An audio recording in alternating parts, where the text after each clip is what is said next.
Such a beautiful passage. The timing of the passage is so good.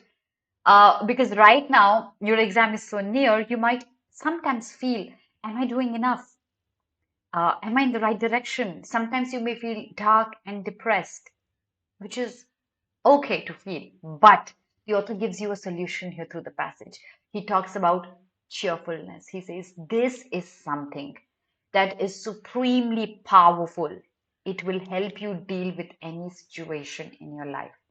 There are many ways in which you can do that. Expect little, cheer up. Many people advise you to be cheerful, and the impacts of being cheerful has been seen across the passage. The impact of being aggressive and angry also, wrath, has also been seen in the example about Achilles. But uh, through the example, the author tells us that, see, that's how important being cheerful is. It's going to help you, everyone else, dealing with a lot of difficulties in life easily. So, keeping that in mind, question number one, the central idea of the passage. The passage's first paragraph talks of power, and he talks of the power of cheerfulness. This option says power and cheerfulness are two peas in a pod. You know what two peas in a pod means? Two peas in a pod means two things that are inseparable. They go hand in hand. When you have power, you get cheerfulness. When you get cheerfulness, you have power, vice versa. That's not the case. He says cheerfulness is powerful. It will help you deal with difficult times. So this option is incorrect. Cheerfulness can lead to bigger and better things. What? What are these bigger and better things? Too generic an option. We need to be very, very clear about the author's opinion of cheerfulness, that how it can help you deal with serious times, difficult situations. And that's what D says. So that's why it's our answer. C is very easy to eliminate. Only an extreme option. Is the only way we can deal with the problems? No. Many ways, but this is certainly an effective way. So that's D is our correct answer. From the passage, it can be inferred that Ralph Emerson, what did he believe in? I'll take you back to the paragraph and make you read a line about what he believed in.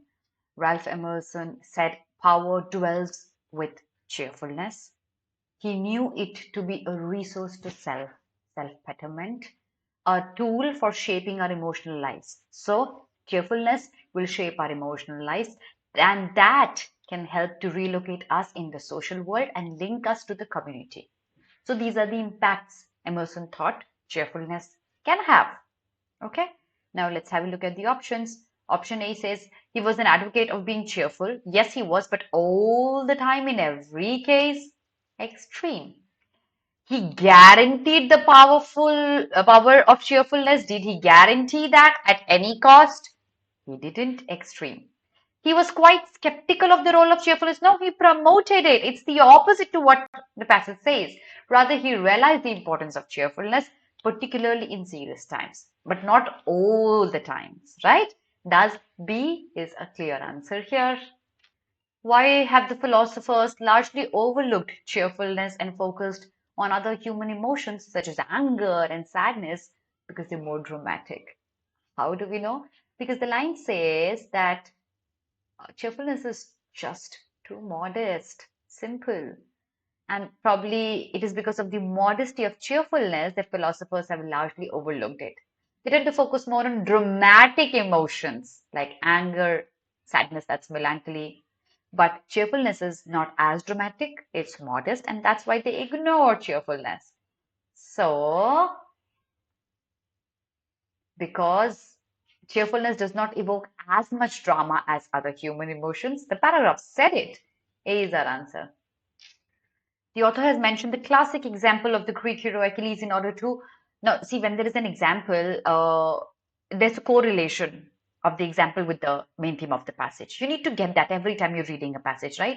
This example has been given in the passage to show that how Achilles, with his wrath, with his anger, decided not to help his own team, his own army, the Greeks, to fight a war against Troy.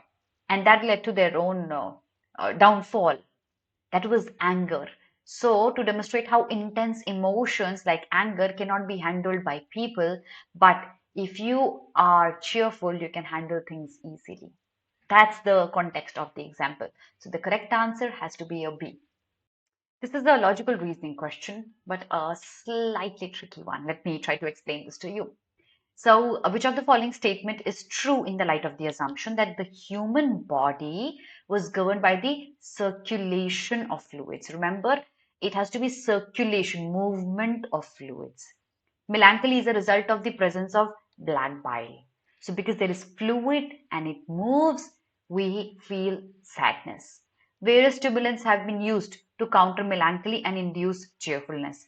When these stimulants lead to movement and a movement of fluids specifically, it leads to cheerfulness. Correct. In fact, both of them actually have been mentioned in the passage directly. But good company gives rise to happiness inducing enzymes. We don't know if there's a movement associated here. That's the only reason why third is going to be incorrect as per the information in the passage, as per the circulation as well. Thus, we have only 1 and 2 to be the correct one. The correct answer is written right here in the last paragraph. So, all of these, right? We have excess of black bile, we have uh, cheerfulness, a glass of wine, all of these are movements. So,